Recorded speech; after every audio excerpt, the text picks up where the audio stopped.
There are people in corner offices that you've never met making decisions about whether or not your work is going to go forward. A lot of times you're forced to choose between, okay, UX is at this level, or core functionality that people absolutely need to do their jobs is at this level. And I'm here to tell you that if I have to sacrifice something, I'm going to sacrifice what we consider to be amazing UX. Why? Because if people can't do their jobs better, what are we doing here?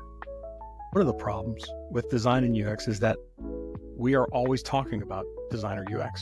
And we're not talking enough about all the other things that are going on around us. What you just described is kind of an overlap with product management to some Sure. extent.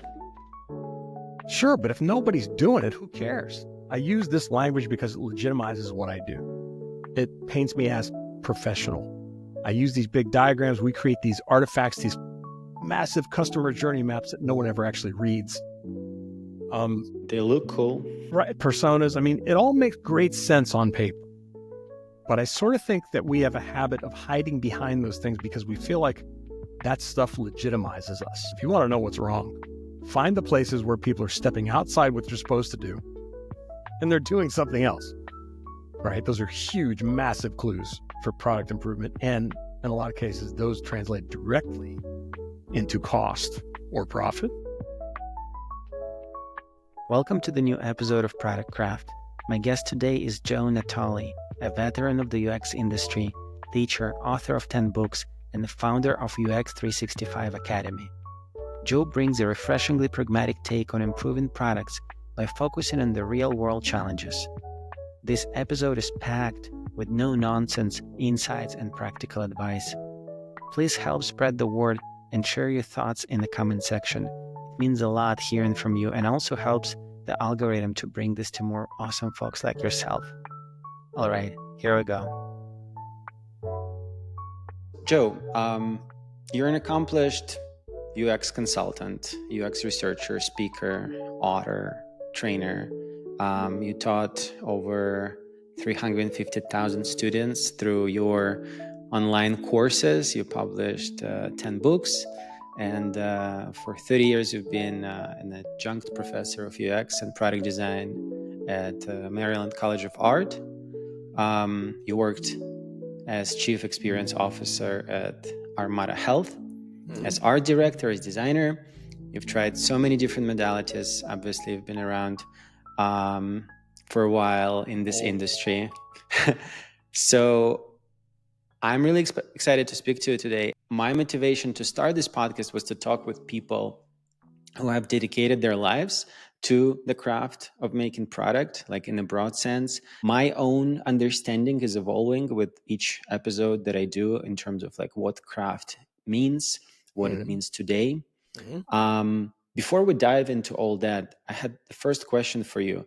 Among all of the different roles that you've played, which one do you associate yourself with the most? There's one role that comes to mind, but to me, that role is inherent in all these things. And that's teacher. Okay. And I don't mean that in the sense of, I'm a little scared of the word because it sort of makes it feel like, well, I know all this stuff, so therefore I'm going to teach you because you don't know as much as I do. This idea of helping is what comes through in everything I think I've ever done. And that's what I love. When you show somebody something or you explain something to somebody or you prod them a little bit and say, well, try walking through it in this way and see what happens. And then they do it and they get it and the light bulb goes off and their entire body language changes, right? Because now they're like, wow, this is awesome. Like I didn't think this was possible, but now here it is. And they get it. I love that moment. There is so much I love about that moment. I love it when it happens when I'm consulting with a product team, when I'm trying to help them work through obstacles. I love it on a one-to-one coaching basis, when I'm coaching somebody who's maybe looking for a job or just struggling in their career or whatever it is. I love it when people react to books that I've done. I love it when people react that way to an online lesson. It's all the same thing. Like, to me, especially at this point in my career, in this age, the reason to get out of bed in the morning is to help other people sort of realize their true potential and be better and be more and transcend a lot of this bullshit that's in their way, quite frankly. Was there a time, do you remember a time when you first experienced that helping someone and igniting that light bulb that sort of made you realize like, oh, this is what I wanted to do? Or is it just kind of your personality trait, desire to help people? Where do you think it originated from? That's a good question. What's funny about that is I can't think of a specific instance where I had that experience and the light bulb went off. It was more, a lot of my why. My wife, who's a business marketing consultant, calls this your big why. All right. Why do you do anything? What's the reason you get up and you bother to do what you do? For me, it was born out of both a negative experience and a positive experience. The negative experience was when I was in high school. I was an artistic kid, very right-brained, very sensitive, just sort of a sponge to everything around me. Was really into comic books and horror movies and music and like all this kind of stuff. And I would draw on anything that didn't move, basically. In grade school, I would draw on my tests, which was very frowned upon, right? I just had this thing. So in high school, you're starting to get pressure. I'm starting to get pressure from my parents, my father, who was saying like, what are you going to do with your life? You need to go to college. With my high school guidance counselor, and this was the negative experience, and said, all right, look, I think I want to do something art related to my life because that was where the majority of my talent at the time lay. And he looked at me and he said, well, some people are better off in careers where they take orders from other people. So his suggestion to me was to go join the Army. Now, I have no problem with that idea in general, right? I mean, people in my own family are ex-military, and I have tremendous respect for that work and the courage it takes to take it on. But his point to me was, you have no discipline, you have no marketable skills, like you're just a useless dreamer. So you need somebody to sort of whip you into shape.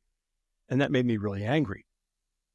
And I credit my parents with this genetically and sort of the way I was raised, which is you don't take anybody's opinion of you as gospel. I said some very choice words, which I won't repeat here. And I stormed out of his office and I thought, well, I'm going to show that guy. Okay. And I picked graphic design out of a catalog, Kent State University, local university. Complete luck because it was, at the time, it was one of the top 5 design programs in the country. And it was tough and it was rigorous. And 53% of the people in the program, twice during the 4-year period, had reviews. About 53% failed. If you failed a review, you got to take it again. If you failed it again, they sort of suggested you did something else with your life. You weren't allowed to go in the program. So the first was a negative experience. The first positive experience was my very first design class called Visual Organization 1, taught by a woman named Katie Kennedy, who was a force of nature. This is the most intensely passionate, excited, joyful person I think I've ever met in my entire life.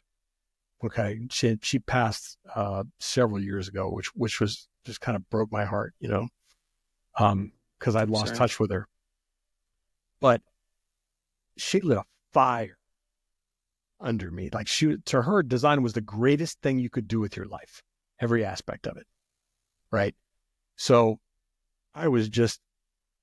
she lit me on fire is how it felt. And that fire has been burning ever since then. This is like 1987, I want to say. What made you pick the design, graphic design from that catalog in the first place? Were you interested in art and creativity? Here's what's interesting about that. I was already doing, like a lot of the work I would do in art class was collage type work, but I would always include words, typography, letters. Now, I didn't know that was the thing necessarily, right? That's graphic design. You combine letter forms and images and layout. I was sort of naturally doing that because to me, it just felt like it went together, and my reference point was things like album covers, comic books, right? Combinations of words and images. So I read about design in the program and I thought, okay, this seems like it checks both boxes in that it's creative, it's artistic, it sounds like kind of the stuff that I'm doing, and it sounds like I can get a job doing it. So, which I could say to my parents, well, look, like you can actually get a job and make money. I'm not going to be a starving artist. So that was it. And I got lucky. I mean, I just took the shot because I felt like maybe this is it. And that program and Katie Kennedy was just, I mean, just one of the greatest strokes of luck in my entire life. Because the other great thing about that program was this. We learned design, graphic design, as a problem-solving discipline, as the key component of everything you did depended on fully understanding your audience. Psychologically, emotionally, cognitively, right? How do people perceive information? How do they make use of what they see? Why does something resonate with some people and not with others? Why does it motivate some people to action and not others? So a lot of the things that I was taught about the principles of design are the same principles that we talk about every day in terms of good user experience. Fast forward, I was working at agencies and design firms, and the last agency I worked for was Donor. They were huge. They were worldwide. This little thing called the World Wide Web came along, and that was one of those, in its infancy, it was just black text on gray backgrounds. And I was like, this is amazing. You know, and some friends of mine felt the same way. Was it 1990s or late 80s? It was late 80s, I want to say, when that started. And then very quickly, it started ramping up to be graphical in nature. You started seeing styling on that text. You started seeing images. You started seeing animated images, right? And it had that period ramped up really fast. I feel like that progression happened really fast. So I was trying to convince these old guys that ran the agency that, like, hey, our clients are going to start asking about this because I'm seeing businesses carve out their little, corner of the world on the web and saying, this is us.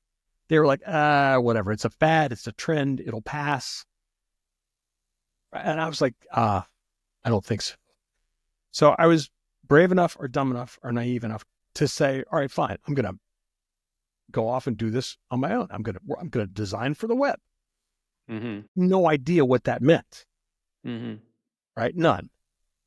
And I took one employee with me and we were going to figure it out. And I figured I could at least lean on my graphic design experience. I could still take on traditional design work, from logos to print to brochures, because I'd done all that. I did radio and TV as well. I mean, so I thought, well, we can do this and we can charge less. Was it tough to find the first clients? I don't remember when I started doing this, but I'll be honest with you. I started looking for clients when I was still working for the agency because I knew I was going to leave. So that was just leveraging network, right? Saying to people that I knew, right down to like printing companies that we worked with, saying to their reps, by the way, I'm probably going to strike out on my own here shortly. So if you know of any clients who need some work, that would be awesome. And I honestly can't remember how our first clients came about, but that ramped up really quickly too. The web was the Wild West at that point. And if you knew anything about it, businesses would be like, okay, here's some money, like go do some web thing for me. Yeah. I joined the train a bit later, I think around 95, probably 1995 or so, like when my dad brought I had like one of three desktop computers, I think, in our town, like in the city, which was, and my father, he was an artist, which I don't know, like he had, I guess, a foresight or whatever, he was into it. And he started to incorporate like Corel Draw back in the day, like into his, into his process. So like, that's kind of how I was introduced. And then I discovered internet. And yeah, that's kind of when it changed for me. I didn't even think about business or, why. I was just fascinated and wanted to learn how it's made, and just started learning HTML and, Photoshop and all those things. Yeah, I think that there was like, I have a bit of nostalgia about like those like earlier days, even though like you started much earlier than me. On your profile, You have this quote that says that your job, in a nutshell, is to help people see what's possible, because once they do, they never go back. Right. How do you show people what's possible? How do you help them see that? By uncovering, mostly, I'll say, not always, but mostly, by uncovering the real reason that they're stuck, which is almost never the same reason why they think they're stuck. And that goes for companies, it goes for product teams, it goes for individuals. 9 times out of 10, the answer is almost always deeper than it appears to be. Okay, I've said this out loud plenty of times. When a client comes to me and says, we need help with this, and what we want to do is redesign this thing, and they'll have a prescription. Okay, in their minds, by the time I show up in the conversation, they have a reason, they have something that they think I am going to be there to do. It always changes.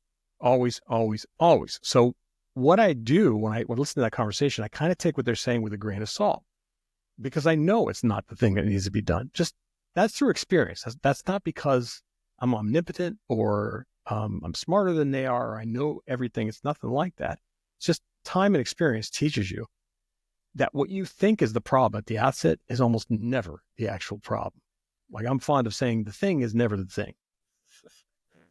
So client comes and says, we have to redesign all this because it's terrible, it's dated, and we're having problems here. And I'm like, okay, all right.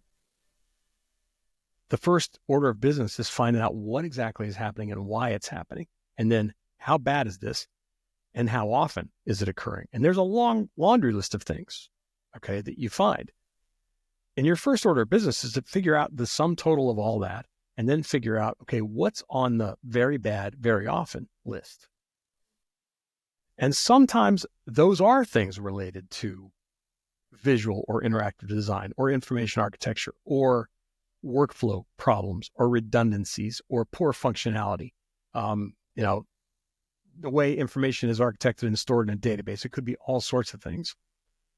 But 9 times out of 10, there are components well beyond those things that are contributing. And a lot of it is the way that people work with each other. Mm-hmm. Quite frankly, there's a lot of that as well. I deal with a lot of process problems in terms of how design works with development, how design and development work with product management, how product management works with executive management. How do you deal with resistance of people, like the resistance to change, I imagine? Sure. Nobody likes to change their habits. You have to illustrate the cost of continuing to do it the way that they're doing it. And although that feels obvious to folks like us a lot of times, right, in our position, because we can see it plainly, believe it or not, that doesn't necessarily show up as brightly for those people. So a lot of times it's a matter of saying, you get pushback. Well, we've never done that way. Okay. How long have you been doing this with using this process? Probably for the last 10 years. How many times in the last 10 years has following that process ended up in something that you were 100% happy with, proud of, where you felt like that was an excellent use of our time and our effort and our money? That question stops people in their tracks, because the answer to that is always much lower than they think it is if they take the time to think about it. So now there's a moment of, well, actually, now that you say that, this hasn't really gone the way we hoped it to ever. I've been working with, ever since Agile became a thing, for example, mm-hmm. I've been working with lean and Agile teams of all shapes and sizes since that became a thing. I've never once in all this time, not one time, seen it work the way everyone expects it to or wants it to, ever. Why? Because a whole lot of rules and process and protocol and dogma gets attached to what is supposed to be lean and light and flexible and quote unquote agile. Plus, I think everybody has their own understanding in their mind of what it means. Part of the problem is that as well. And that's okay. All right. The originators of Agile, for example, came up with a manifesto. The manifesto makes perfect sense. Go read it right now. It's brilliant. Mm-hmm. Okay. It's brilliant. It has everything to do with good design as well. The problem is human beings have a fear of the unknown. So we're like, well, no, we have to attach some process and some structure to this. We need to estimate. We need to mitigate our risk. Because the fallacy is that by planning or by estimating or by doing all these things, you can somehow minimize your risk or the unknown. You can't. Software development in general is filled to the brim with surprises and unknowns. It just is. So to deny that is kind of a fool's errand, you know? Like I'll give you an example of the Agile thing. I've gotten a lot of resistance when I say to teams or product managers or whoever, I understand you doing this thing where design is 2 weeks ahead of development. I see this a lot. What's happening and what has historically happened is that every 2 weeks, both design and development are surprised at what they see. Design is surprised that development didn't build what they expect. And development is surprised that design has created something that's going to take 8 months to build. Every 2 weeks, we do this dance where everybody is frustrated to some degree with what's happening and feeling disrespected to some degree by what's happening because they feel like this is not what we talked about. Like, why did you do this? And the heart goes, it's because you have no respect for me. You don't give a shit what I think or what I have to say. You don't respect my expertise, all sorts of things. This is about being human, okay? You eliminate all that shit if you say, all right, look, from this point forward, or at least for the next 2 weeks, design and development are either going to work side by side if they're in the same building, right? And we're going to check with each other all day long, repeatedly, or if we're remote, every couple hours, every 4 hours, whatever it is, come up with something that works. We're going to check in with each other. This is what I got. This is what I'm doing. What do you think? Do you think this will work? Does this paint you in any corners? Is this easy or hard to develop? Right? By the same token, development says, I took that thing that we were talking about this morning, and here's what I got so far. I had to make some compromises because the module won't do 3 of these 5 things that you want, but I can do it this way. What do you think? And the designer looks at it and goes, yeah, you know what? I can live with that. One of those exchanges, just one, can eliminate 6 weeks of work. Okay? I mean, this is stupid. The silos are absolutely stupid. I totally agree with that. One thing that I'm curious for your thoughts on is what you described essentially is this very engaged work throughout the sprint, which makes sense. Yeah. Engineers and designers, I mean, I always say need to be best friends. Like we do look at the world differently. We are, different in many ways. I mean, it's great to have expertise or some knowledge of each other's disciplines, but at the same time, I have a bit of an issue, so to speak, with when things get too granular in terms of without the foresight of where things are moving. Like basically, if we're in a place where we need to be deciding what we're doing next every 2 weeks, that seems to be a lot of friction. And Agreed. So like what I kind of like to propose usually is, and I'm curious if you agree with that, or maybe you've seen that it doesn't work, is establishing a longer term vision. This is where design can come in and have prototyping, North Stars, like this is where we're going. Then like you break it up and you decompose it into sprints and so forth. Is that how you're thinking about it as well? Yeah, there's always an overarching vision. There has to be. I mean, you have to start with, what are we trying to accomplish here? How much of it is there? And how do we think, even if we're wrong, okay, up front, how much of it do we think we can get to in this span of time? Where are we going to be in a month, in 2 months, in 3 months? I'm not at all suggesting that you shouldn't look at those things. You have to. You can't just go off blind and say, oh, well, we're just going to make it up as we go along. Not what I'm advocating for at all. But the thing that you can't do is set that plan in motion and set those milestones and set all those plans and then hold on to it like this and say, no matter what, we're sticking to this schedule. Why? Because to put it bluntly, life in general doesn't give a shit what you think. Okay? It really doesn't matter. you're going to be thrown curveballs. There are going to be things you didn't expect. You're going to have to flex. You're going to have to pivot. You're going to have to change. Yeah, I agree with that. What are some of the tools, methods that you use to help bring that alignment? In particular, you do a lot of workshops, from what I understand.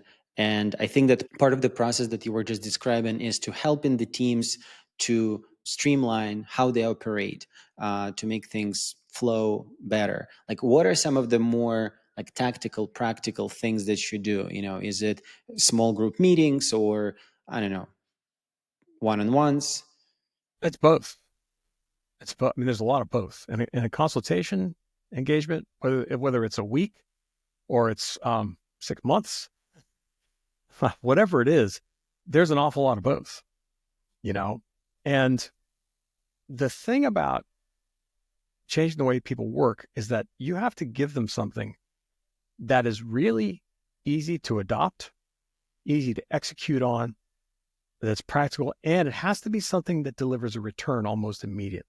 If you're trying to get somebody to change the way they do things, the only way this works is if it doesn't cost them very much to try it a different way, number one.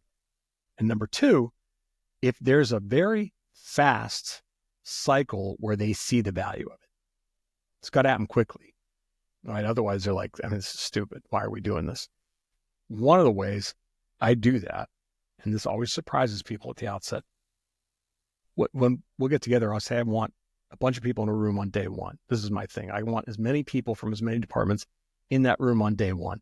We're going to have a smaller team going forward, right? It's going to be me, a couple product designers, a couple developers, product manager, and that's going to be it.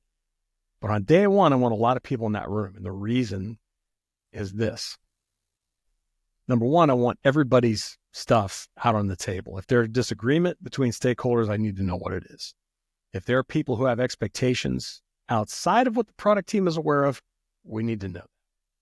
All right. And I can ask difficult questions because I'm an outsider and there's no political risk to me to ask those things, right? So I can be that person in the room, get the truth on the table. What do we want? Why do we want it? Who does this matter to? How soon do you need to see progress before someone's going to hang you outside the window? All right. And that's mostly to executives, right? Tell me what the pressure is here.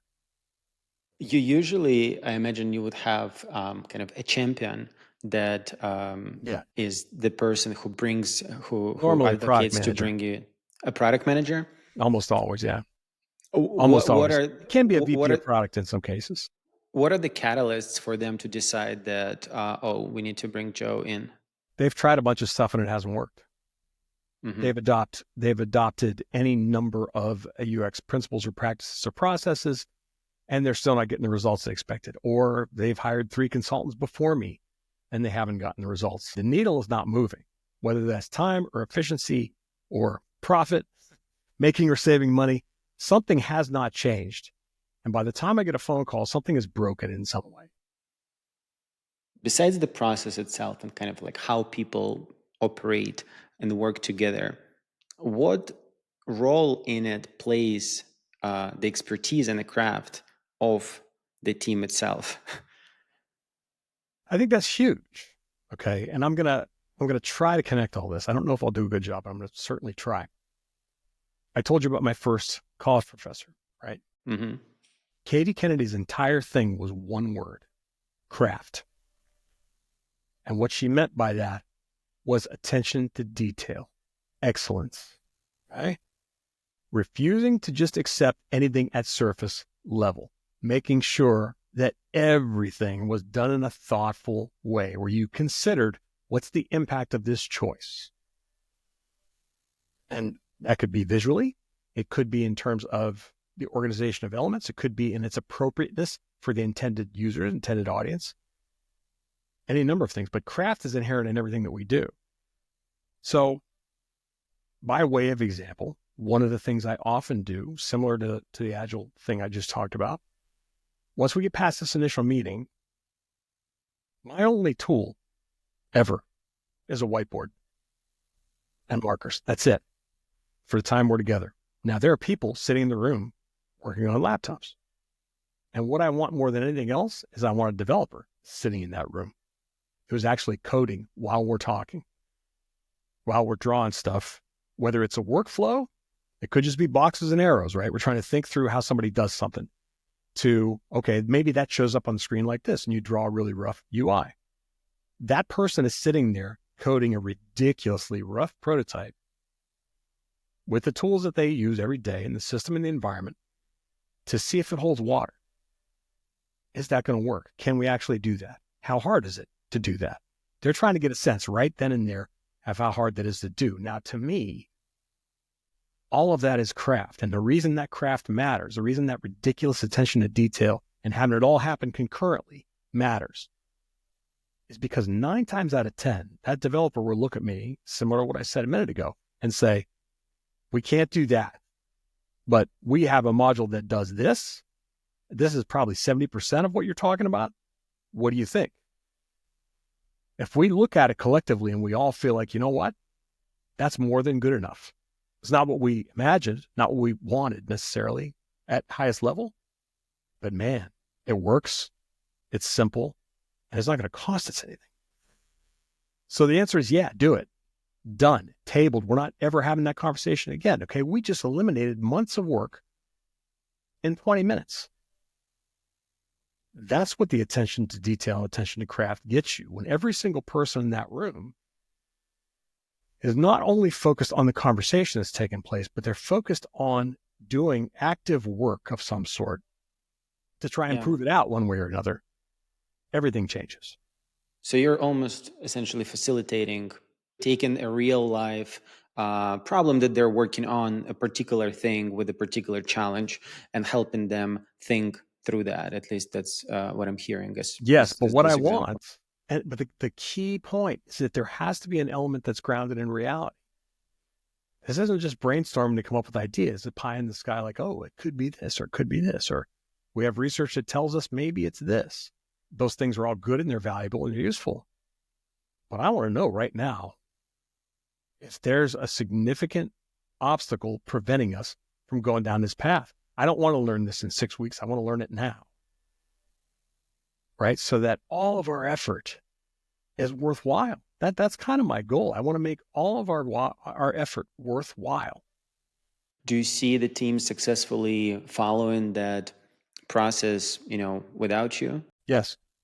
And who typically sort of takes on that role to facilitate those things? Is it product? Depends on the design? organization, right? Because everybody's roles are different, and people are leading product design in very different roles in very different places. I've worked with companies for whom that is product management very much. Work with other places where there is a head of product design or, UX director who's leading that charge. Whatever the case may be, I don't care who it is. As long as there's a champion, number one, and number two, the more important part is that all the immediate people he's working with, all the leads in different areas have to be in sync as well. What I'm always hoping for in that room is I want everybody to feel like, okay, this is really working. The way we're interfacing with each other right now is really producing some fantastic results. So they have to see that and experience it and feel it and understand the gain that comes from it, like the, eliminating 3 months of work or whatever it is, in order to keep doing it. If they don't see any value, they're not going to keep doing it when I leave. All right. There's no way. So that to me is craft as well. I'm practical. I'm pragmatic. I need to make sure that in the time we're together, I need you to see results. I need you to see that working this way or going down these avenues, throwing away your rule book, throwing away your process guidelines, in a lot of cases, or tweaking them or bending them, adjusting them, is going to serve you much better. You're going to be happier. Your bosses are going to be happier. Your customers are going to be happier. Everybody wins. But if they don't see that proof, I don't have a hope in hell, is how I feel about it. You mentioned that you're looking at things with a very pragmatic approach, which makes sense. And for the business, that's how businesses should operate. What is your take on striving for the better quality of experiences in general, even when there may not be an immediate link to that kind of bottom line, right? Like essentially, Sure. we have more refined experiences around us. We have less refined. I would argue that there is a lot of less refined experiences that make shitload of money. Sure. So how do you balance that part? Like, how do you advocate for quality, or is it kind of just one of the factors, one of many, and it depends? I refuse to believe that there is any situation where you have to sacrifice quality of interaction. I refuse to believe that there's any situation where you have to sacrifice quality of experience. The problem is not usually that anyone's against that. The problem is everybody is working in a way that prevents it from occurring. They're wasting time and wasting effort, or miscommunicating, or not communicating at all. They're working in ways that absolutely prevent the work that enables or that uncovers that higher level of quality of experience that you're talking about. Prevents that from happening, prevents it from ever coming to light. The way that I just described to you of working, we're working very fast, we're iterating, we're not holding anything precious. Great UX and great design work comes out of that. Because nobody's worried about how much time we're spending, right? Design says, well, we need 3 weeks to design something. And management goes, are you out of your mind? We have to have this done in a week, or we need 3 weeks of research. Not happening. Find another way, right? And the answer is usually no. But again, both sides are digging in their heels and saying, well, no, it has to work like this because UX will suffer if we don't do it like this. Bullshit. Do it a different way. If you've got a day, if all they're giving you is a day, there's a way to make the most of that day to make this experience be the best it can. I don't care what it is.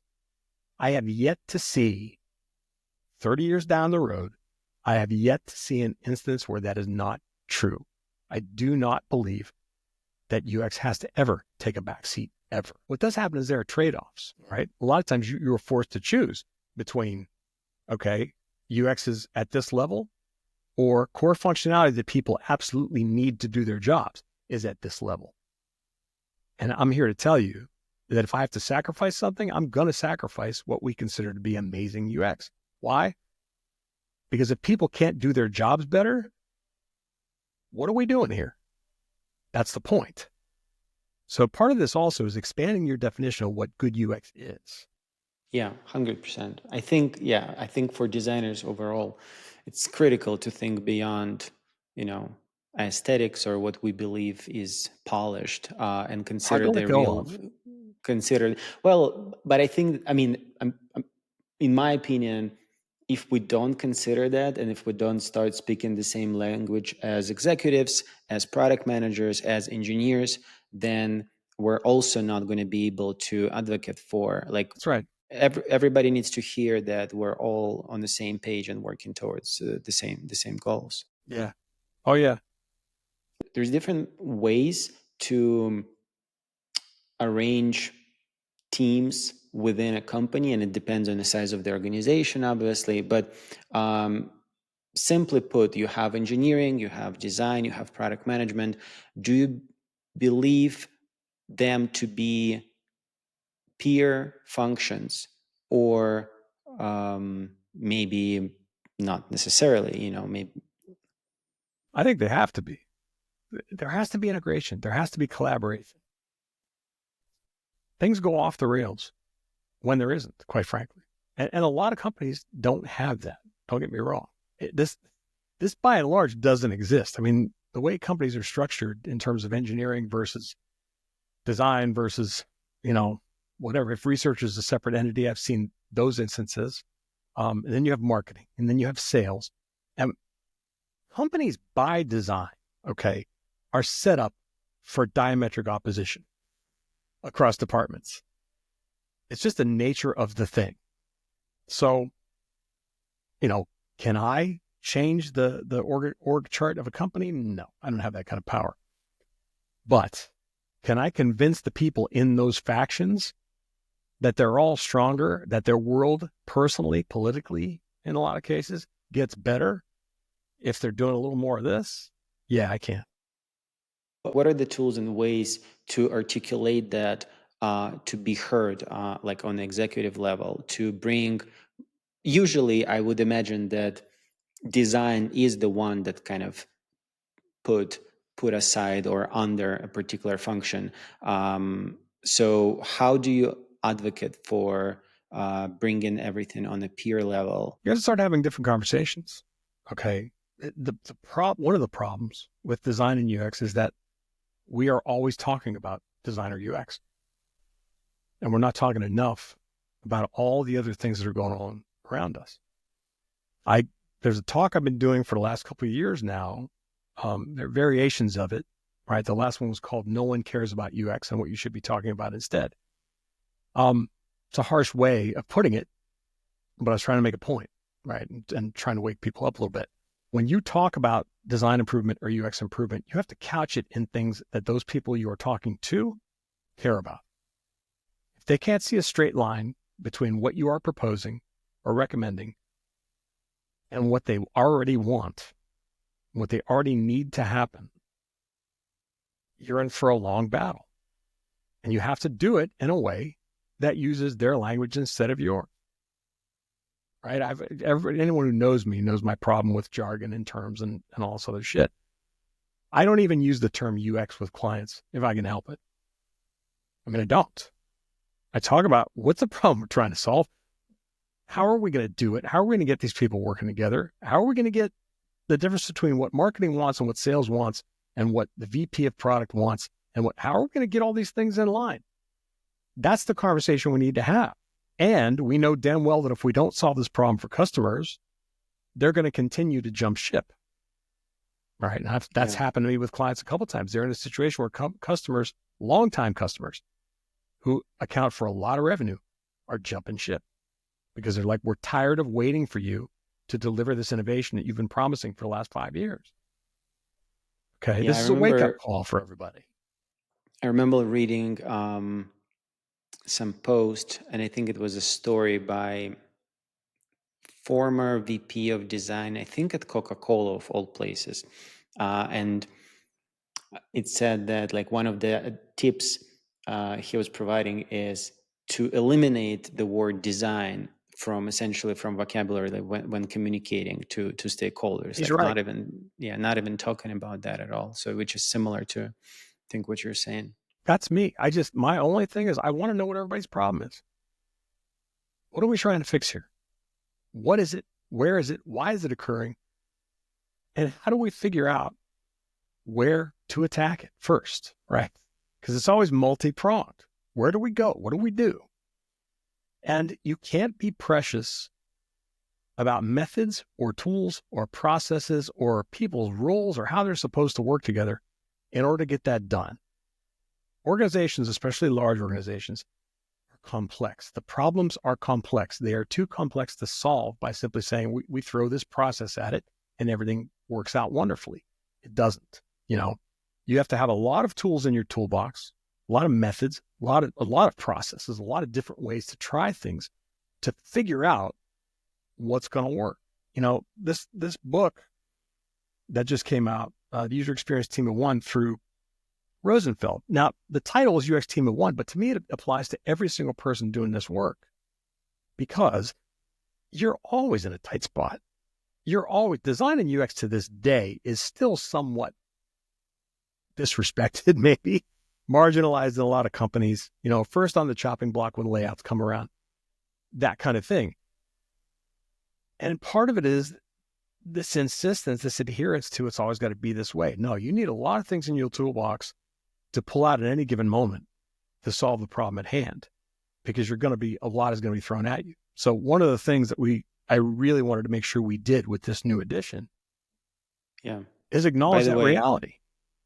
I was gonna talk to you about it. Yeah. And that wasn't even really a purposeful segue. I just think it's important because it's a good segue. All the things in there are nuts and bolts, simple, practical. Okay. If you go to my YouTube channel right now, there's a piece out there called, I can't remember. It's basically a really quick, simple exercise to determine importance and feasibility. Okay. When a product manager or somebody or an executive comes to you with a laundry list of stuff, okay, that this new build has to do all this stuff. You say, well, which of those are most important? What's the answer you get? All of them. You know, the team knows, engineering knows that it can't all be done at the same time. So you have to prioritize, right? So I have a very simple, super simple exercise there it is. Simple UX exercise to validate product features and requirements. There it is. This is a dead simple exercise that I got from somebody at Adaptive Path. I saw it at a workshop or a conference talk a million years ago. I think that's it. Anyway, I hope that's it, or else I'm going to feel dumb. It's dead simple. And people get really up in arms about this because they're like, well, what's the rigor behind this process? And how do you know, how did you come up with this formula? There's a mathematical formula you use that's coming up here, right? To calculate how this works. And people take me to task about this all the time. And I'm like, I don't give a shit about any of that. It works. The reason that it works is for one reason, it doesn't give empirical answers. It forces everybody in the room to re-examine their preconceptions about what constitutes importance. Let's take a time out to think about what is really possible here.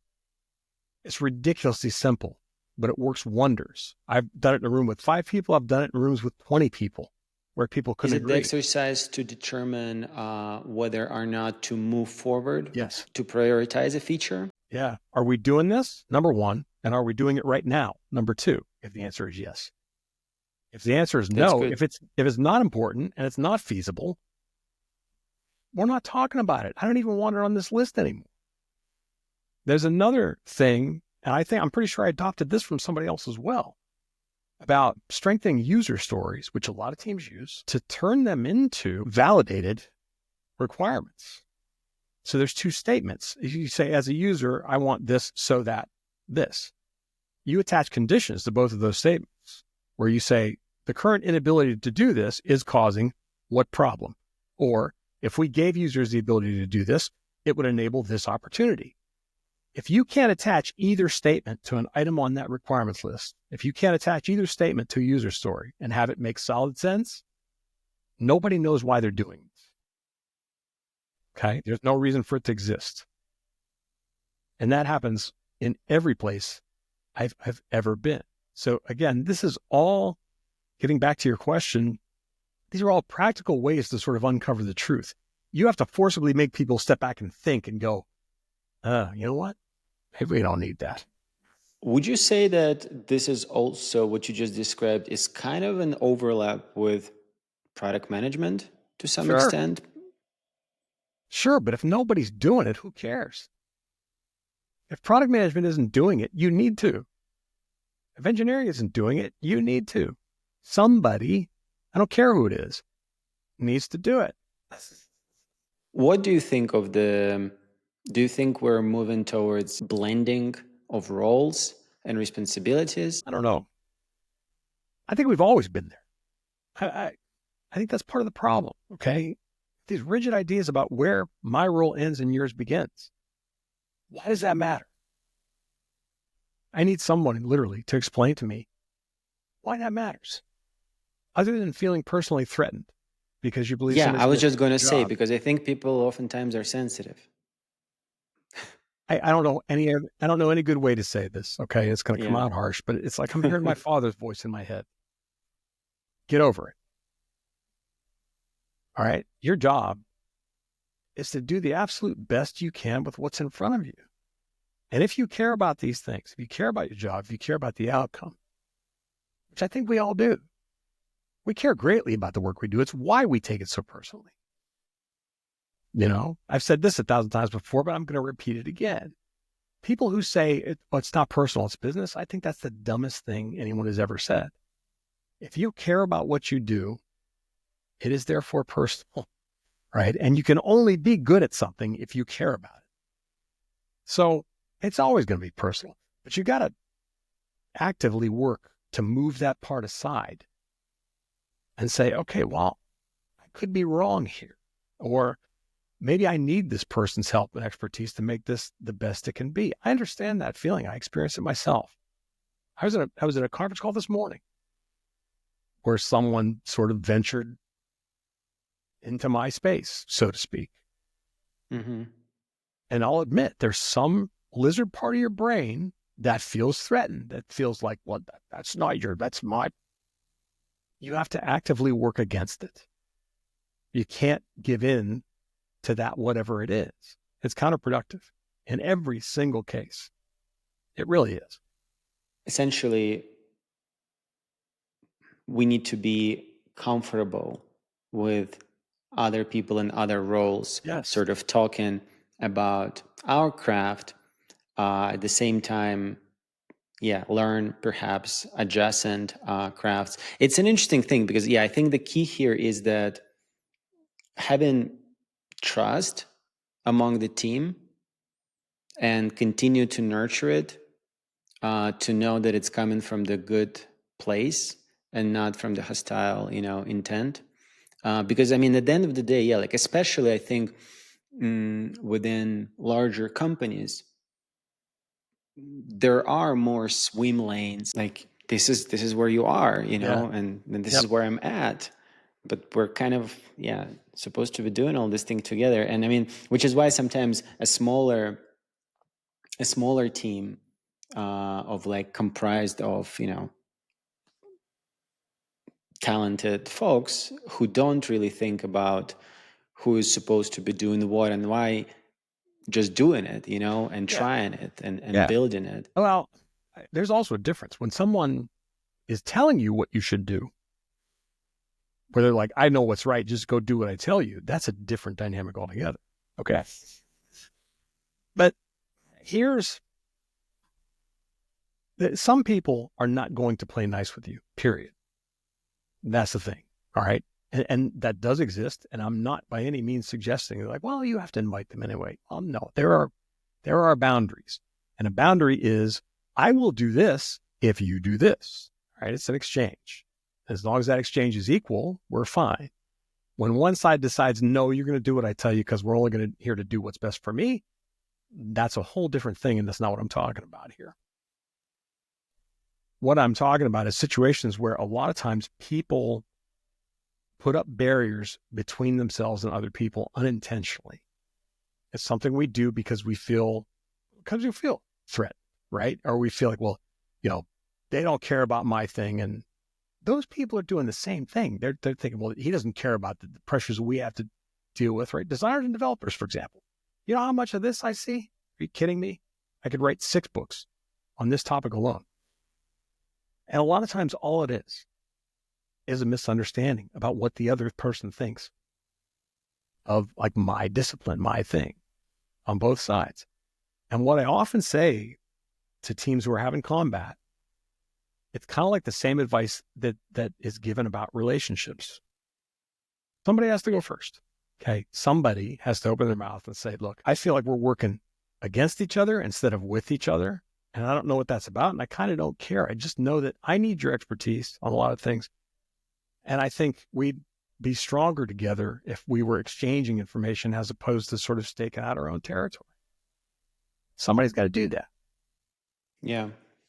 Is the other person going to go with you all the time? Probably not. But more times than not, you'd be surprised at how open-minded people become once that wall comes down. How to, it's a tough question probably, but, or maybe you have an easy answer. How to retain that balance between collaboration and ownership? On one hand, collaboration is great, right? And like you can imagine great communication and people are happy. And then you can look at the product and it's shit. Potentially, or do you think that that's not a result likely? Of collaboration? That's a result of something being watered down somewhere by forces other than the ones who are actually doing the design and production work. 9 times out of 10, that's a force That's something exerting force on the process. That's What not is the that result force? of collaboration. The What is the force is force? somebody with power of some sort exerting their will on what happens. That's what that is, almost always, one way or another. Maybe you have some wisdom around helping people to feel heard, but at the same time, deciding and guiding the process. Like the fact that somebody may express an idea doesn't mean that we're actually going to go right now and build that thing. And that's what has to happen. Those ground rules have to be evident from day one. And that is the job of management. Okay. In situations where there are managers, that literally to me is the job of management. If I'm the director of product, I'm the VP of product, or let's say, my edict to all my folks should be, look, you were all hired because you're incredibly sharp human beings. You're very talented. You have tools and skills and disciplines and abilities that no one else has. So this is a collaboration. I want us to work together to come to the best solution, which means you can't sit on your hands when you know something is going wrong. You can't sit on your hands when you have an idea that you think may change the game here. You got to speak up. Everything is going to be welcome. Everything is going to be at least considered. The final decision, however, is mine. And the reason it's mine is because my neck is on the chopping block for these results. And if we don't get them, I lose my job or something equally horrible happens, because that's reality as well. All right. Everybody forgets this. You're working for a business. Business hired you to serve their interests. That's why you get a paycheck. Users don't write that check for you. Business does. That's the game here. So somebody at a higher level has decision-making authority almost always. That's a thing. The question is whether or not that person is secure enough and mature enough in some cases to really truly do what the best thing is in a roundabout way for customers, so that it's the right thing for the business as well. Because if you make customers happy, customers make your business happy. It's a pretty common loop, right? So when I see things that are poorly designed, it's almost never the fault necessarily of designers or engineers, programmers, or whoever. All these people have more than enough skill to do great work. It's never the problem. The problem is almost always one of leadership or decision-making, and those types of processes. That's where things are broken. But sometimes it is also, like I was saying, it's collaboration as well. That's not happening. What do you think of Brian Chesky's, the CEO of Airbnb approach? I don't know if you heard about it. Like he's a designer himself, and I think his approach is around removing the layers of management and actually elevating designers and engineers, to the seat at the table, so that it's less about the management and people who do the craft are more empowered. I agree with it 100%, but still requires management. And here's why. That balance must be maintained. As soon as somebody with some political sway or influence, because the minute you get more than two people in a room, there will be politics. The minute somebody starts exerting their influence in a way that's unhealthy or unproductive, someone higher above has to step in and stop that. So it still requires management, even if you're flat. It still requires some oversight to make sure that everybody's playing nice. Because like I said a couple of minutes ago, you're going to encounter people who simply will not play nice with you for whatever reason. Okay, that's their own shit that they have to work out. But you'll find those people. There are people who are toxic. There are people who are abusive, quite frankly, in any number of ways. They exist. So they have to be weeded out of that process. You know what I mean? When this happens, even in the best of circumstances, somebody has to serve as a mediator, a tiebreaker. So my point is, you can do what he's advocating, but you still have to have some sort of oversight that's ensuring that everything is going smoothly. But I firmly believe part of the problem, part of the reason products suck so much is because there is not enough this. There's too much of people in various roles staking out their territory and saying, I'm not budging an inch for that other person. That's partly because of those teams and those people and how they've sort of learned to deal with each other. But it's largely more a matter of upper management who's encouraging that. That stuff starts at the top. It's organizational, where people learn that if they don't stake out their stake in the sand, they're at risk in some way. That's fear. Fear is a cultural thing. When people operate on fear, everybody holds everything tightly to their vest. They don't share anything with it. Yeah. I wanted to switch the topic a little bit, and I mean, it's all related, and talk a little bit about your book, the User Experience Team of One, as you mentioned. And I have here the first edition, and the second edition is now out. Yes. And you are the co-author, I suppose, with Lee Burley. Yeah, Leah. So could you maybe briefly explain what are the differences from the first to the second edition? What are some of the things that were added? And then I have a couple of more questions too. Sure. I mean, this book was written a decade plus ago. All right. Leah was at Adaptive Path, which is one of the very first organizations ever to venture into the realm of UX. And she wrote it as a response to a kind of a lot of the things that we're talking about here. She's like, look, nobody has anything to refer to help navigate this sort of world of all these things that we are now responsible for. And that became really clear to her. So she's like, she kind of wrote the manual that she wished she had. And for me, like when I read that book, I read it when it came out and I loved it. I mean, I was an instant fan. And I always say this, it's one of those books where after I read it, I'm like, I wish I'd written this book.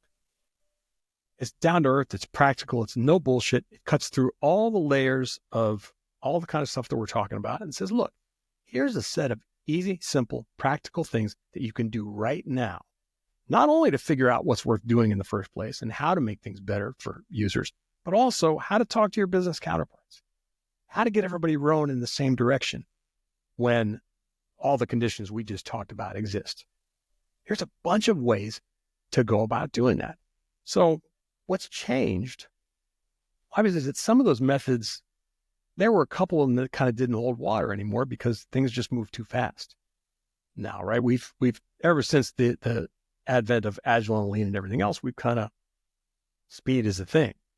The ways in which all these different people, just designers and engineers, for example, work together have changed pretty radically. The marketplace has changed radically. The patience that the market in general has for product evolution has changed radically. We expect updates all the time, even if we're just working on internal stuff, right? Because there's always something better. And we know in a lot of cases that we don't have to deal with this because there's always another option. We're living in a world that's glutted with software and apps and systems and products. So a lot of that has changed. We are definitely in a situation where on an exponential level, we're asked to do more with less. That's always been a thing, but this to me is like warp speed compared to where it was a decade ago. So there's a lot of challenges. I think the divide in some cases, in some weird ways, as much as we know user experience as a buzzword and whatever, product design as a buzzword, I think the misunderstanding of what this discipline is and how it works and what its value is among business people, for example, among different factions of an organization, is probably worse than it was before in a lot of ways. I think there are a million reasons for that. And if you have a year, we could talk about them. But I think that's true, right? So you have to prove your value a lot faster. You need ways to demonstrate that value. You need ways to talk about that value. And more than anything else, you need zero artifice, simple, practical, pragmatic, easy to implement methods to go about figuring out what's worth doing in the first place, because you're only going to be given the space of a couple of weeks to figure it out. I mean, that's the biggest thing. Yeah. To me. What did you mention? What is worse these days? Like the state of products in general, or how we operate? The understanding of the value of UX and product design, folks, from a I business see. perspective. What happened? I mean, like I know you said we'll need a year, but is there a way to summarize it? I think that in a lot of ways, it's like a lot of things in an accelerated environment. What happens is you take the surface level understanding of something and say, okay, well, we need better UX. Mm-hmm. And you conflate that with better user interface design. And that's as far as it goes. Or you say, all right, we know we need better UX because people are asking for it, customers are happy, whatever. So you start a department, you staff it with 6 people, and okay, great, they're improving UX. But they're serving 7 development teams. Each development team has 70 developers, okay, across a suite of products. And you got 6 people trying to improve product design and user experience across a massive suite of products. They're outnumbered. They're overruled by business folks who never even see them, who never interact with them one-on-one. There are people in corner offices that you've never met making decisions about whether or not your work is going to go forward or not. Mm-hmm. It's a problematic organizational problem. All right. The business side of the house is more removed in a lot of ways from design and UX than it ever was. And it's a weird dynamic where they kind of don't have to, if they're successful, don't necessarily have to get it right. I mean, if design and UX was a priority, you'd see a lot more designers and UX folks working inside organizations. We would not be first on the chopping block when layoffs happen.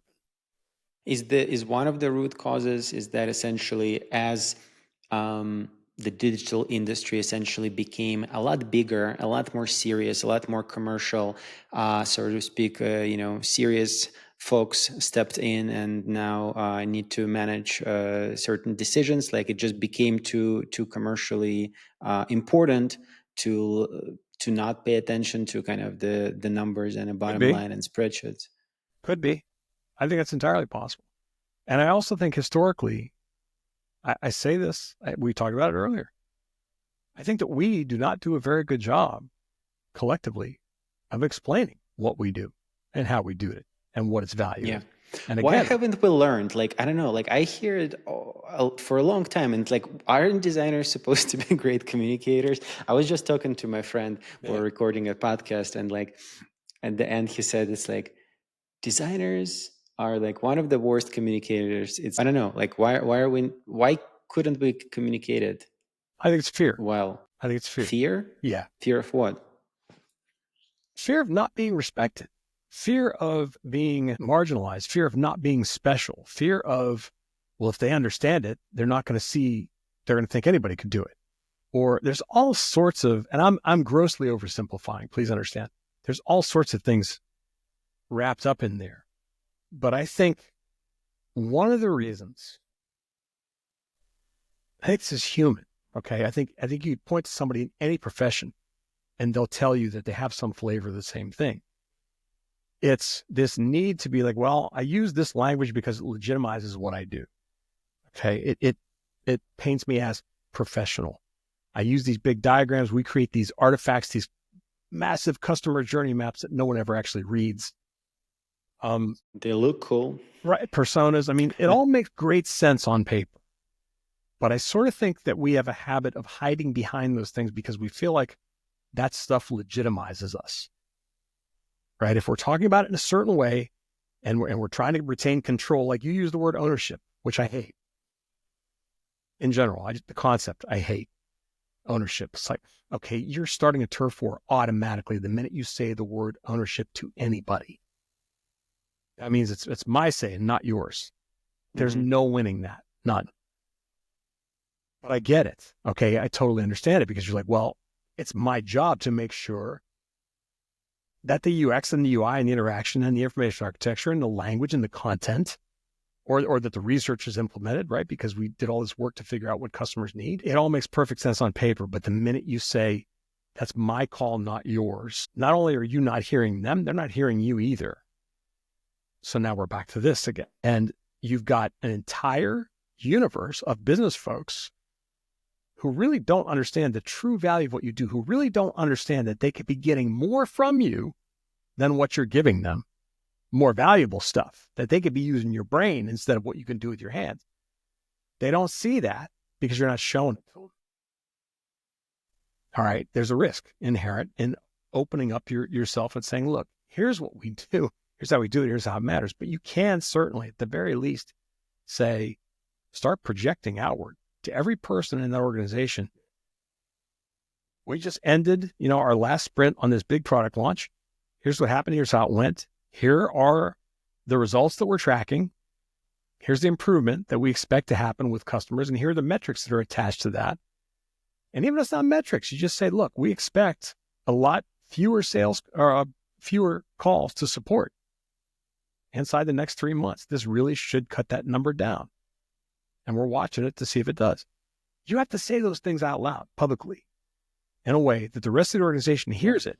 I promise you, the first time it happens, and I say this from experience, not because I'm, again, the smartest guy in the universe, there will be 1, 2, 3, 16 folks on the business side of the house who go, I didn't realize they were thinking about that. I didn't know that was part of UX. It's the truth. They don't know until they hear it, and they're shocked when they hear it. Like, you do that? Yes, we do. Yeah, it's amazing how still, to this day, a lot of people think of design and UX as aesthetic surface level. Because it's an easy crazy understanding, right? It's easy to get. And everybody has an opinion about it. Of course. What kind of curtains to pick for the living room. I mean, we can all do that, right? So I can pick the colors on this web page. Yes. But at the same time, another thing is happening where technically with the growth of AI and with this whole globalization, industrialization, standardization of design, technically it is opening up more and more to wider number of people to kind of start putting things together, which is great, Sure. So it's like, on one hand, it almost sounds like we have in some ways, maybe failed to communicate the value, but it's almost like now it's getting to the point, to a whole new stage, right, where you're going to be generating, wireframes and layouts on the fly, and anybody will start to be able to do it. And like, that part feels great and weird to me at the same time. And let's like, talk how about much that too.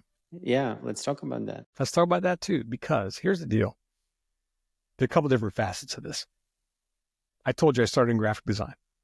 When desktop publishing software, CorelDRAW, you mentioned, Aldus PageMaker, Quark Express, when these things came out, designers were absolutely beside themselves. And the war cry was like, well, now anybody can do our work. Everybody's going to think that they're a designer. And this is going to take away our jobs, and it's going to ruin our career prospects and all this stuff. And it didn't happen. The reason it didn't happen is because to design well doesn't come from software. It doesn't come from what you do with your hands. It comes from up here.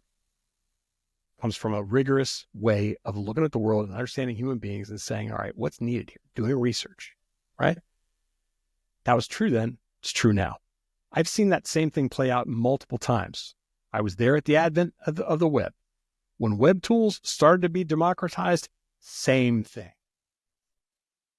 Developers, designers, everyone was like, well, everybody's got to be able to do our job. Didn't happen. Why? Again, because that all comes from up here. It's between your ears. So now we're at an inflection point with AI. I will tell you quite honestly, with no shame whatsoever, that I was one of those people 2 years ago who was like, this is terrible. It's the most terrible thing I've ever seen. It's gonna, and it, and I was more worried. In my defense, I was more worried about illustrators and photographers, which I think is true. Okay. I think they are in serious danger. I think their livelihoods in particular are in very serious danger. Animators, videographers.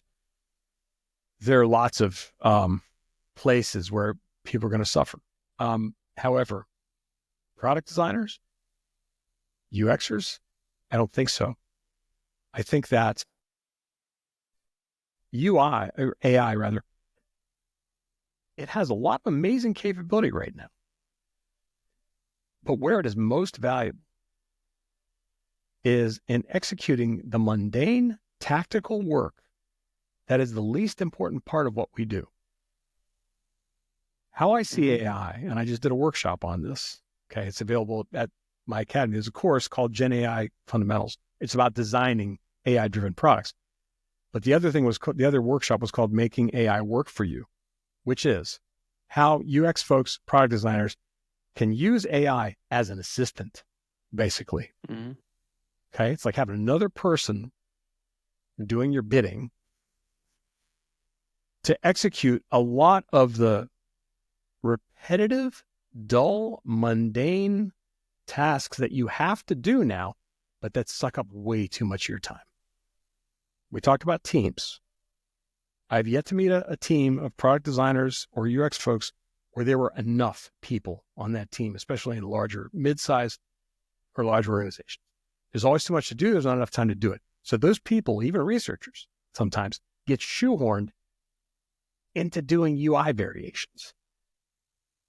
Okay, 2 weeks worth of, we need to produce this many layouts by this date. It's all hands on deck, and it's all we can do. Mm-hmm. There is no time for research. There's no time for testing or validation or prototyping, right? To get things in front of people and say, is this even the right thing to do?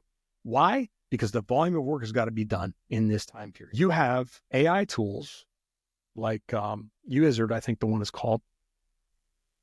It'll do layout variations. If you come up with one and you need 10 more, it'll come up with 10 more inside of like 3 minutes. If you need variations, if you need different types of pages based on a design system, here are the rules. Here's how we treat this type of interactive element, right? We've got a system in place. I need to churn out all these layouts. The software can do that for you based on parameters that you set. You just shaved. Can you hook up already? Can you already Off your hook list. up like Figma design system or not yet? I That's looked coming. at UI. That's coming. I looked at it a while ago and it was kind of rudimentary. I think It the is. huge change is going to be when Yes. Figma is just going to have an integrated design system, like proprietary design system. It'll come. Yeah, It'll it's a come. matter of a year or Research. less. I give the example of researchers as well. I talk to a lot of researchers on coaching level in particular, right? One-on-one coaching. And a lot of them are just buried by the load of analysis. And by analysis, I don't mean strategic analysis where they're thinking through, okay, what do these results mean? I mean collating information and organizing it and digging through it and trying to find patterns and assigning tags to things. And there's all sorts of tactical, mundane stuff that prevent you from spending the majority of your time figuring out what this means and what should happen, right? Or where should we investigate or what should we try? And I've got 2 or 3 case studies in that workshop where teams took, like 3 researchers took something that would have taken them weeks to do. And an AI churned through all these transcripts and organized it and tagged it and separated things by certain contextual rules that they had given it in a matter of minutes. Yeah. That increases their value 1,000,000-fold because now management isn't waiting a week or 2 weeks for them to come back and say, here's what we learned, here's what we think it means. Because here's what's occurring in that gap. And I see this in every profession. The longer the distance is between the time you take on research and the time someone in an executive position hears from you as to what it means and how it's going to help us, what we're going to do, right, as a result to make or save money, the wider that gap is, the more in jeopardy you are, your position, your job, because nobody sees how you add value.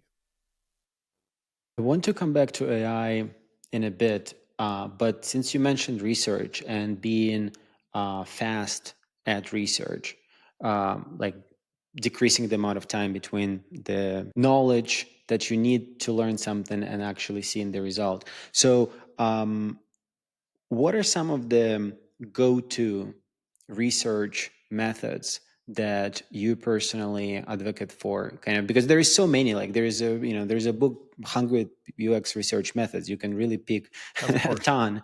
And they're all valid. Yeah, they're all great. Like, what are the ones that over the years you just keep coming back to? I'll be perfectly honest. At this point in my career, I mean, and teams do their own research, right? So I'm a lot of times thrown into a situation where there are researchers already and they're doing the work. The things that I change are how they do that work, the volume of that work in some cases, and quite often how they present it changes pretty radically if I'm involved, because I'm saying, look, these folks are giving you maximum a couple minutes of their attention and then they're tuning out. So you got to make sure that these things come across. They need to know what this means for them and how it's going to minimize their risk of the bet that they're going to place with or without you. That has to come across immediately. So a lot of times it's that. But research methods, I mean, I mostly work with teams who are under the gun. They've got limited time. All right.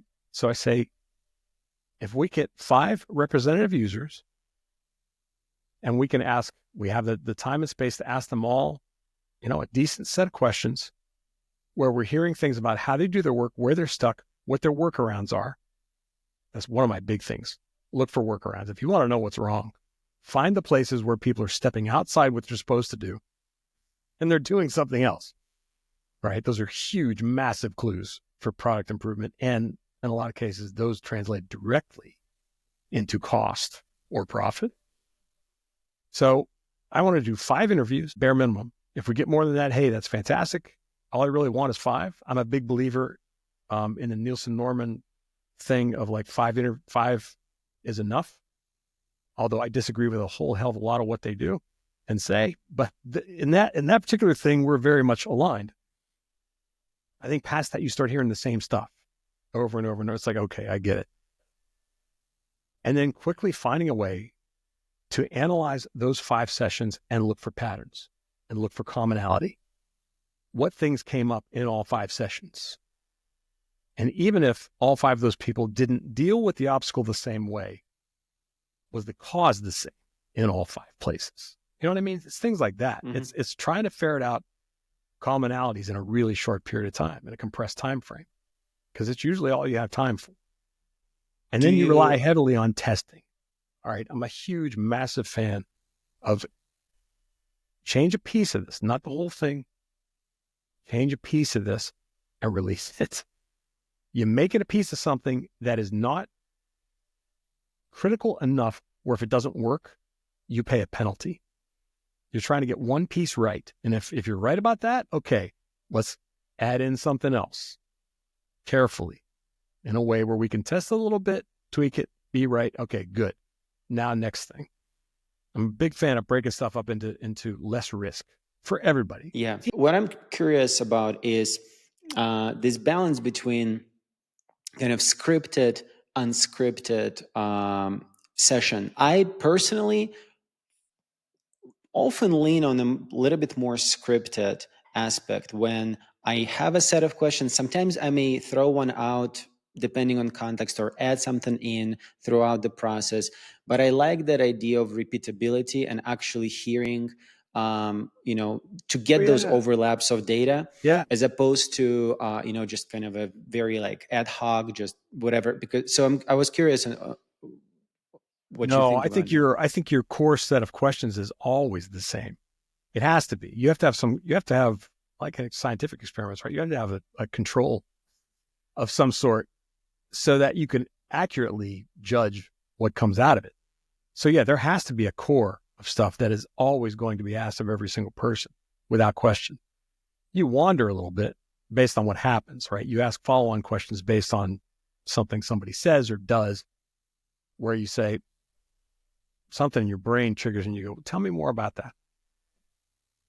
And you wait and you listen. And sometimes that does cause the conversation to move in a different direction. But overall, if there's 4 or 5 core things, those core 4 or 5 things are being asked every single time.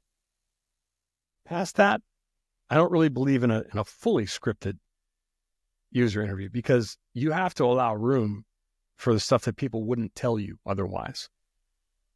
Some of the biggest, most massive, world-changing things I've ever been a part of came out anecdotally where we didn't expect to hear about. And that happened because, again, we stuck with a core, but even the core is very open-ended. It's never about what's on the screen, for example. It's always about, how do you do your work? What's in your way? You know what I mean? It's sort of the same set, but it's very open-ended. So people can choose to answer it with, well, the problem I have is I get to this screen and then this happens. Or they can answer it with, well, the problem is it's no problem for me to do this part. But when the information goes to so-and-so in this department, we have to wait for this and this to happen. And then that person typically has to send it back to somebody else. And by the time it comes back to us, it's 4 weeks later and we've lost a bunch of time on these 3 other initiatives. These are things that I'm directly responsible for. I can't enter this data because I'm sitting on my hands for 4 weeks. So there's flavors of that too. But to your point, yeah, you have to know what you're trying to learn. Number one, Yeah, you gotta have a plan for that. I mean, you made me think of one thing that kind of relates to podcast in a weird way. So like when you mentioned that sometimes the insights come like unexpectedly and they're like the most, those golden nuggets. And so in a podcast, sometimes it's really about figuring out a way to create interesting conversation yes, that feels, that feels natural, yes, but also somehow guided. And it's an interesting thing. Like until you start to do it, you really it's hard to understand what's hard to behind do it. as So well. It's hard to do. I mean, when I first started doing that, when I first started like doing user interviews, I mean, I was terrible at it. I was terrible at it because I felt like, okay, there has to be this list and I got to get through my list. And you're sort of ignoring what's happening in front of you at the expense of getting through the list because we have to have all these questions answered. And you learn over time that you have to flex a little bit and you have to know when to flex. And you also have to know when to sort of reel it back in, right? Because if somebody hits on a hot button issue for them that's really emotional for them, they really want to spend the next hour complaining about this one thing because it feels really good because you're like, finally, someone is sitting here who's listening to me. And you have to also be able to reel that back in order to get to the other stuff. So to your point, it's a balance. And I think it's a challenging balance. do you have any tips on creating those situations where a participant starts to share candidly? Yeah. Yeah, I mean, I think the only way you get them to share candidly, number one, is if your questions aren't too specific. They're too prescriptive. I mean, when I say open-ended, I mean that to the fullest degree possible. So you say to somebody, what's the very first thing you do when you come in here and sit down? That's an open-ended question. That's pretty easy. Okay, most people warm up and tell you a story. Well, first I come in and I go get coffee and like whatever. If you ask a question like, they're walking you through a process, there's a gap in the conversation, you say, what parts of this do you feel like are more difficult than they should be? Where do you have to work harder than you think you should? That's a place where you're inviting someone to give you the whole unfiltered, unvarnished truth. The key, one of the keys at least, I won't say the key, it's one of the keys of getting them to do that is the minute you finish that sentence, you have to shut up because there will be a gap and it'll be an awkward gap because part of what's happening is the person is going, do I tell them? Do I not tell them? Like, do I really come out with this or not? You have to give them the space to walk through that. The minute you feel that silence with your own voice, spell's broken and there's a chance you're not going to get that answer anymore. So a friend of mine, a guy I met a long time ago, always said, let the silence do the heavy lifting. Mm-hmm. You ask the question, you let it hang, and you repress the urge to fill that space with your own voice, no matter how tempting it is. It's going to feel uncomfortable for you. It's going to feel uncomfortable for them.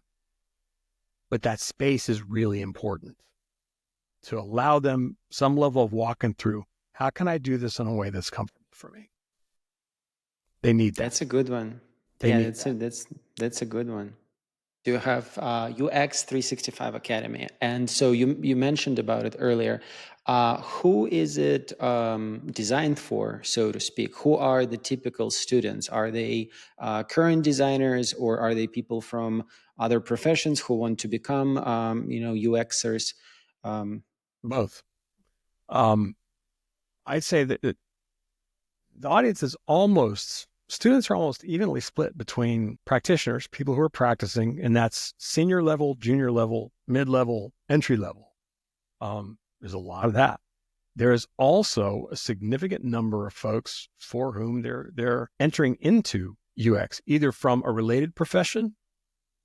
Sometimes I get folks who are developers who have over the years increasingly dipped their toes into UX, product managers who have increasingly over the years dipped their toes into UX, teachers, psychologists who, discover UX research and are like, wow, this is amazing. People from all walks of life. So it's a heavy mix, I think, of all those things. And by extension, the curriculum and the live workshops that we do, like this year, my goal is to do a live workshop every month, which is free for members. It's paid for the public. The next one's going to be about service design, for example. You're trying to, this may be crazy on my part, but I'm trying to serve all those people because I think they're all facing slightly different challenges. And what I've also learned over the years is that a lot of the stuff that's valuable to one group, believe it or not, is almost always valuable to other groups as well. So it's this cross-section of stuff where, like, if you're new to this is going to be helpful. If you've been doing this for 20 years, it's also going to be helpful. If you're transitioning to another career and you need to know whether this is what you want to do with your life, it's also going to be helpful because all of it is grounded in what actually happens on the ground when you are working in this profession. There is, of course, some theory and principle, but it's the smallest bit of what we do. The bulk of it is, here's actually what goes down when you work inside the walls of a corporation. Here are the challenges you're going to face. Here's how, the kinds of conversations you and I have had for the last hour or whatever. It's a lot of that stuff. It's how do I exist in this world? What do I do? When this happens, what do I do? When this happens, what do I do? How do I deal with this type of situation? Is it a mixture of pre-recorded video materials and like live trainings? Yeah, the bulk of it is self-serve video. My ebooks are all there. We do, for VIP members, they get a live group coaching session every month with me that runs for 2 hours. And those are recorded and those videos are there for VIP members. For all members, we do a live workshop every month that they get access to, and again, you can ask questions and all that kind of stuff. And I mean, with all those things, the goal was twofold. Number one, I felt like there was something lacking in UX training and education, and that was a more grounded, real world approach of like, look, here's what really happens. It's not all this perfect world stuff that makes people feel like they're failing. I can't tell you how many students I have who are like, I feel like a fraud because I'm not doing any of these things. And I read these articles online, or I go to the NNG website and I'm like, we don't do any of that stuff in my company. And they're struggling. And they see some of the things that I talk about and I recommend and the workshops and whatever. And they're like, oh, okay. So I am doing the work. And I'm like, yeah, you're doing the work. It all happens in different ways, or it's people who are struggling with difficult situations and difficult people, right? Politics, all this kind of stuff. I feel like there's a lot that's lacking. I think there's an entire missing manual in almost all design training that isn't there. And it's all this stuff that we deal with every day. The other big part of it for me was I wanted it to be affordable. I've lost count how many people I've come across in my travels across the last 3 decades who can't afford a $10,000 boot camp, all right, or a $3,000 boot camp, or a $5,000. It's just not within the realm of possibility. And what bothers me about that, back to our initial theme way back when of helping people, what bothers me about that is it leaves them out of the equation. It says you can't play, all right? You're not you're not qualified. You don't have the resources. So too bad. You can't play in a sandbox. I hate that. It bothers me. So I wanted it to be affordable where everyone could come in. So we set a price pre-pandemic, and I said, let's start low with a beta and let's prove this out. Let's see if it is actually doable, right? We got to make sure that we can pay for this. Because my wife will tell you, because she's the best business partner I've ever had in my entire life. I'll give away the store, given left to my own devices. I mean, I'll be that person like, oh yeah, no problem. We'll just, whatever you want to do. So the rule was, if we could do it at this price and have it be sustainable for a couple of years, okay, great. Then we'll go, we'll upgrade it. We'll increase the profit margin, whatever, slowly. Well, we launched it and then the pandemic hit. Perfect timing. Yeah, and it's essentially been that beta price until this January, right? We were at $168 for basic membership, $168 for a year, or $228 for VIP. This January, it's $199 for basic membership, $299 for VIP, and that's just because our costs have gone up. Infrastructure. It's still very costs. Affordable. And that's the point. I need it to be. For this to be worth doing for me, it has to be. Yeah. It's amazing how, I mean, even in this podcast, we talked about how there is very strong connections between the inspiration that you had through your teacher, for you to become passionate about teaching and about bringing and helping the knowledge to people. It's just interesting how sometimes life experiences, right? Like pivotal life experiences happen. And I think the value of a great teacher is tremendous. Like there are definitely, I'm sure most people have, that one, hopefully, I think so, person that was like, because of that person, I was able to do this and that and the path that I'm on. Yeah. So and the negative is just as powerful. The first story I told you about the high school guidance counselor. Yeah. I swear to you, until about, it's probably